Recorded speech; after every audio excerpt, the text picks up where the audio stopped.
మావా పూరి తయారీకి కావాల్సిన పదార్థాలు సిద్ధంగా ఉన్నాయి. ఓకే అండి, మరి స్టార్ట్ చేద్దామా? చేద్దాం. ముందుగా ఏం చేయాలి? ముందుగా ఇది ఖోవా, దీన్ని మావా అంటారు. ఇది ఫ్రై చేసుకోవాలి. ఓకే, స్టవ్ ఆన్ చేస్తాం.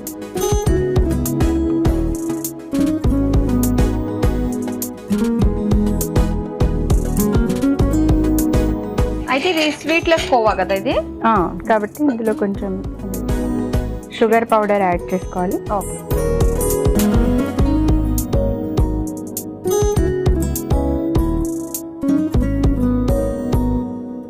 జస్ట్ నార్మల్ ఫ్రై చేసుకుంటే చాలా. ఇది అది షుగర్ దాంట్లో మెల్ట్ అయి మిక్స్ అయిపోయేలాగా చేసుకుంటే సరిపోతుంది. కొంచెం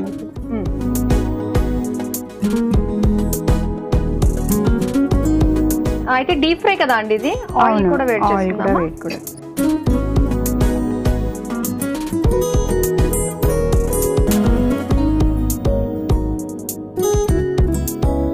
ఇది అవుతూ ఉంటుంది. లోపల మీరు ఏమైనా చేస్తారా? అంతలోపు నేను పిండి తడిపేసి. ఓకే,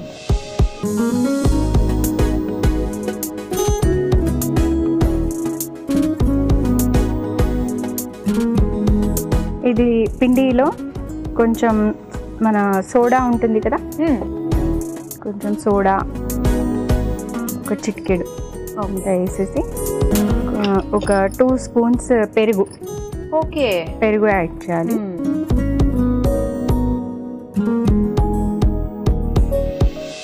దీన్ని బాగా కలిపేసిన తర్వాత కొంచెం వాటర్ వేసి గట్టిగా మన పూరి పిండి లాగా తడిపి పెట్టుకోవాలి. ఓకే, అయితే ఇక్కడ పక్కన కోవా అంతా కూడా మనకు చక్కగా మెల్ట్ అయ్యి అది కొంచెం గట్టి అవ్వాలి, ఎందుకంటే షుగర్ కదా, అది బాగా పల్చగా అయిపోతుంది. ఓకే, తర్వాత కొంచెం మళ్ళీ కొంచెం వేడైతే గట్టిగా అయిపోతుంది.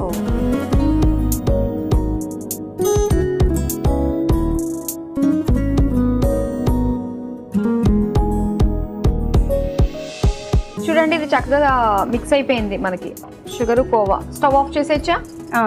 లేదు, అది ఒక బౌల్లో తీసేసుకుందాం. ఇంట్లోకి తీసేనా?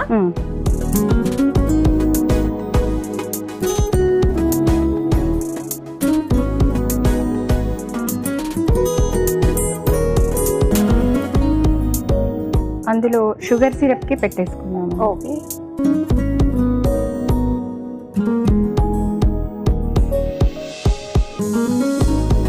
ఎంత వేయాలండి షుగర్? సరిపోతుందా? వాటర్ వేసేసుకుంటే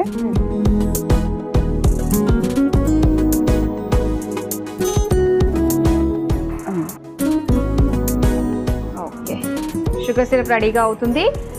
ఇక్కడ ఆల్రెడీ పిండి తడిపేసి పెట్టేసుకున్నారు. అది కర్ర పీట ఇచ్చేసేనా? ఇచ్చేస్తే పూరి చేసుకోవడానికి.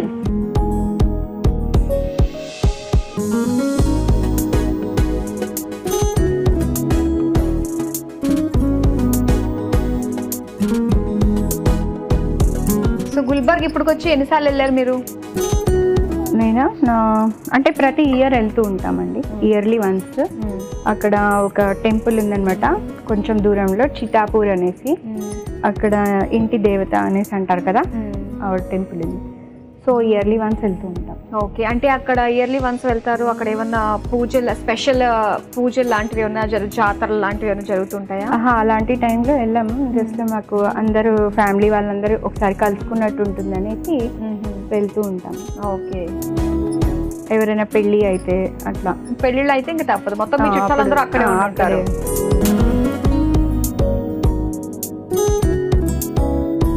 ఇప్పుడు ఈ పిండిని మనం చిన్న చిన్న పూరీలాగా ఒత్తుకోవాలి. ఓకే,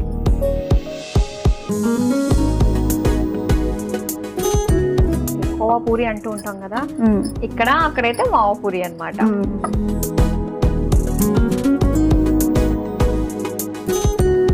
చూద్దాం ఇంట్లోనే ఎంత ఈజీగా మనం కోవా పూరి చేసుకోవచ్చో.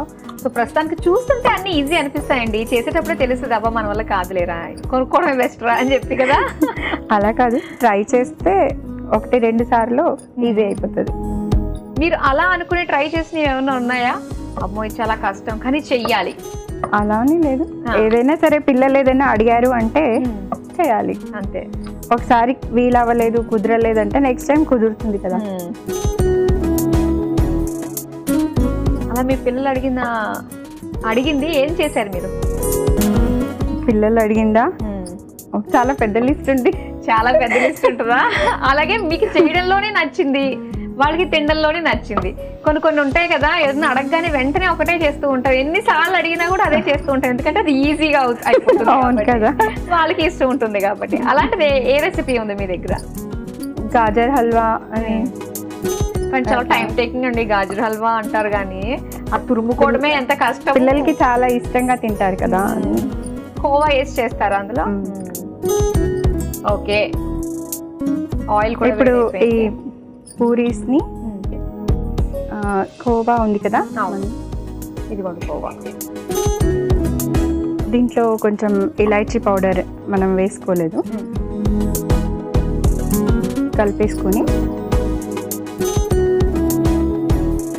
దీన్ని పూరి మధ్యలో ఇట్లా పెట్టేసేసుకోవాలి.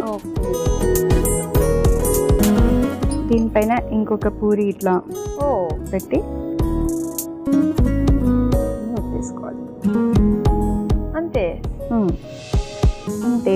దీన్ని మళ్ళీ ఇప్పుడు ఇలాగే పెట్టేసామంటే ఇది వచ్చేస్తుంది బయటికి, అందుకని దీన్ని ఇలా క్లోజ్ చేస్తాం టైట్గా.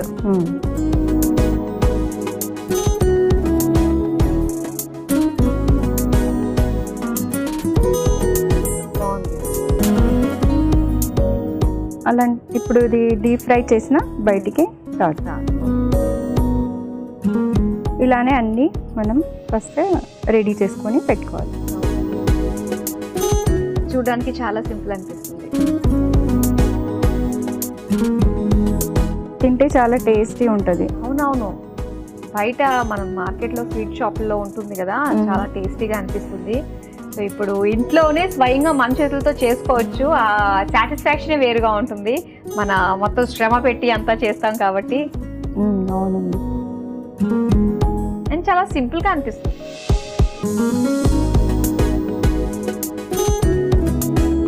ఓకే, సో ఈ విధంగా చాలా ఈజీగా మనం చేసేసుకోవచ్చు. బాగుంది, షేప్ కూడా మనకి నచ్చినట్టుగా చేసుకోవచ్చు కదా.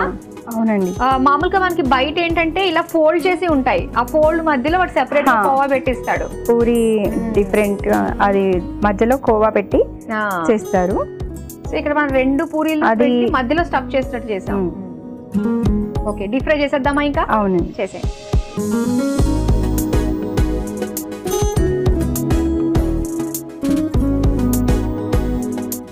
ఓకే అనురాధ గారు, రెడీ అయిపోయినట్టే కదా. ఓకే, ఇప్పుడు షుగర్ సిరప్ లో వేసి ఇవి ఇందులోంచి ఆయిల్ లోంచి తీసేసి ఇది షుగర్ సిరప్ లో వేసేసేయాలి. వేసేసి కొంచెం మంచిగా దానికి కోటింగ్ వచ్చేలాగా పెట్టుకొని ప్లేట్లోకి తీసేయాలి. వేడివేడిగా అయితే తొందరగా పీల్చుకుంటాయి కదా. వేడిగా ఉంటుంది కదా.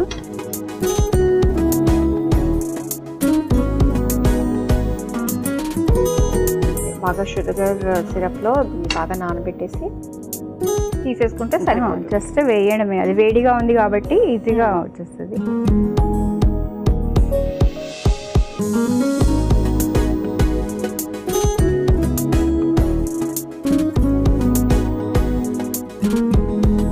చూసారు కదా, చాలా సింపుల్ గా మావ పూరి రెడీ చేసేసుకున్నాము. మరి దీని తయారీకి కావాల్సిన పదార్థాలు తయారు చేసే విధానం మరోసారి చూసేయండి. మావ పూరి తయారు చేసుకోవడానికి కావాల్సిన పదార్థాలు: నూనె, డీప్ ఫ్రై కి సరిపడా, కోవా 1 కప్పు, పంచదార 1 కప్పు, మైదా పిండి 1 కప్పు, బేకింగ్ సోడా చిటికెడు, పెరుగు 2 టేబుల్ స్పూన్లు, యాలకుల పొడి 1 టేబుల్ స్పూన్. మావ పూరి తయారు చేసుకునే విధానం: ఇప్పుడు స్టవ్ ఆన్ చేసి డీప్ ఫ్రై కి నూనె వేడి చేసుకోవాలి. ఇప్పుడు మరో స్టవ్ ఆన్ చేసి పాన్ లో పచ్చికోవా, పంచదార పొడి వేసి వేయించుకొని బౌల్లోకి తీసి పక్కన పెట్టుకోవాలి. తర్వాత ఒక మిక్సింగ్ బౌల్లో మైదా పిండి, బేకింగ్ సోడా, పెరుగు వేసి కొద్దిగా నీళ్లు పోసి ముద్దలాగా కలుపుకోవాలి. చిన్న చిన్న ఉండల్లా చేసుకుని చపాతీ పీటపై వేసి చిన్న చిన్న పూరీల్లా ఒత్తుకోవాలి. పక్కన పెట్టుకున్న కోవా బౌల్లో యాలకుల పొడి వేసి కలిపి ఒత్తుకున్న పూరీల మధ్యలో స్టఫ్ చేసి మరో పూరితో క్లోజ్ చేసి వేడి నూనెలో వేసి డీప్ ఫ్రై చేసుకోవాలి.